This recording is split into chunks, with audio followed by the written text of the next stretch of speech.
Hey everybody, what's happening? Son of a Silver Stacker here. In today's numismatic news and information for the 19th day of May 2021, I'd like to start your day over here at JM Bullion and look at the live spot prices.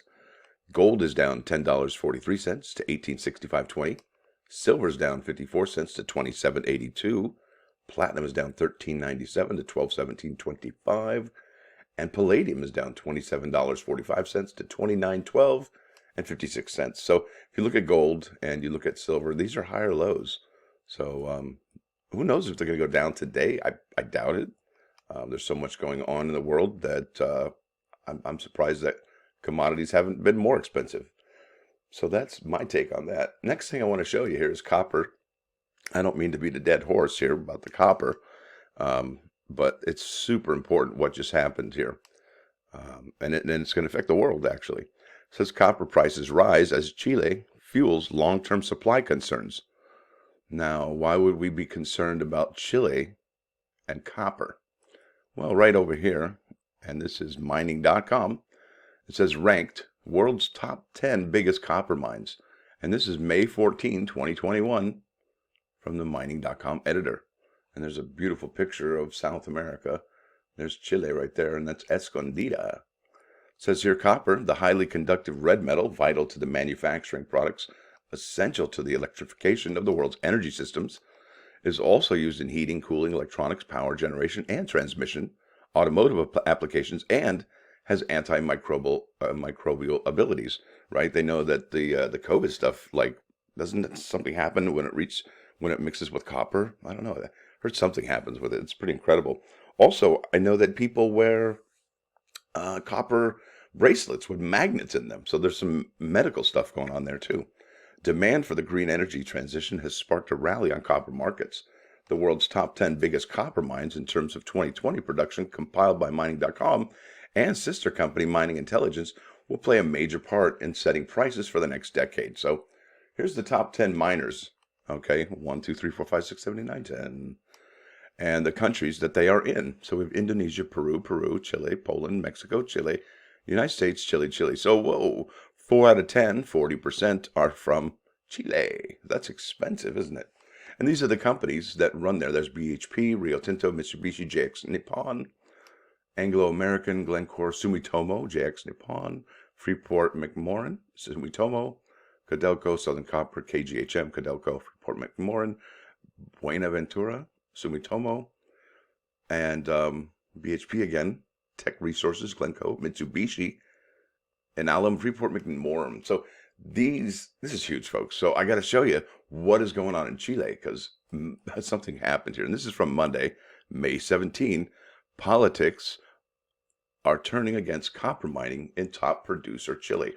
40% of the world's mine, right? Out of the 10 mines, 4 of them are in Chile. Okay, so here we go. Politics are turning against copper mining in top producer Chile. This is out of Bloomberg and Yahoo Finance. It says here, Chilean copper mining is facing its biggest regulatory threat since the industry took off more than 3 decades ago. Triggered by the worst social unrest in a generation, Chile has just elected an assembly that places the writing of the new constitution largely in the hands of the left wing, with the ruling coalition falling well short of the numbers needed to exercise veto powers. After the weekend vote, the nation's stocks, bonds, and currency tumbled, while copper futures rose. The makeup of the Constitutional Assembly leaves miners like BHP Group and Anglo American PLC vulnerable to tougher rules surrounding water, glaciers, mineral, and community rights. The government's crushing defeat may also add momentum to a bill that would create one of the heaviest tax burdens in global copper mining. And it says here, looking at how the distribution of the assembly came out, it is clear there will be a search for mechanisms to redistribute more mining profits to society, and there will be more environmental requirements regarding an industry that people sometimes think, often in a simplistic way, is very profitable and polluting, said Alejandra Fernandez, Metals and Mining Director at Fitch Ratings Incorporated. So there it is. That's huge. The new constitution may include language that tightens guidelines for mining concessions and their environmental impacts, Fernandez says. Talks probably will center around water becoming a national good for public use, which points to revised property rights and increased penalties for misuse, she said. Every year, the mining industry uses enough water to supply 75% of the country's need, according to McKinsey. So basically, it's going to get very expensive to do copper mining in Chile. That's what they're saying. And this is just basically part of something called resource nationalism. And this is kind of something that just happens. And what resource nationalism, it's the tendency of a people and governments to assert control over natural resources located in their territory. As a result, resource nationalism conflicts with the interests of multinational corporations. So in that article right here, we talked about the people getting more money and the corporations paying more, right? So that's definitely something that is happening there. We see it right in front of our eyes, just on the 17th. So this is also something I wanted to show you, and this is Sumitomo Corporation and the Sumitomo history. Now, if you remember from the top 10 rankings, Sumitomo's here. They're in the top. They got 3 of the top 10, okay, at least. And what Sumitomo is, let me read you this. This is incredible. And I think it's an inspiration to all of us to follow this lead. I really do. It says here, the origin of Sumitomo's philosophy can be found in the founder's precepts, which Masatomo Sumitomo, the founder of the Sumitomo family, wrote and left behind to describe how a merchant should conduct business. In its early days, Sumitomo prospered from the trade of copper and other goods.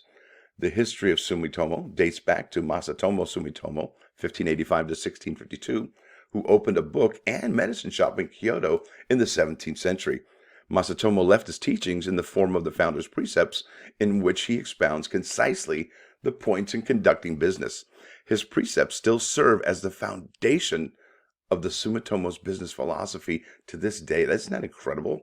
This philosophy from this time period is still strong to this day. And it says here at the beginning, the founder's precepts call on us to, not only in matters of business, but in all situations, to make efforts with the deepest gratitude in every aspect, as well as to refine ourselves to develop a trustworthy character rather than just pursuing money-making endeavors. In the main text, the precepts emphasize the importance of honesty, prudence, and sound management. Now, just means only or merely. So they're not saying that you can't pursue money-making, but in addition to that, develop a trustworthy character, because you know what's going to happen if you're a trustworthy character in business. You're going to make a whole lot of money. A whole lot of money. And that's just the way it works. You know, people go back to the people that are fair and honest. So if you think about it, that's why people come back to CoinOp, George Durbin's auctions, and copper coin auctions, because people are fair.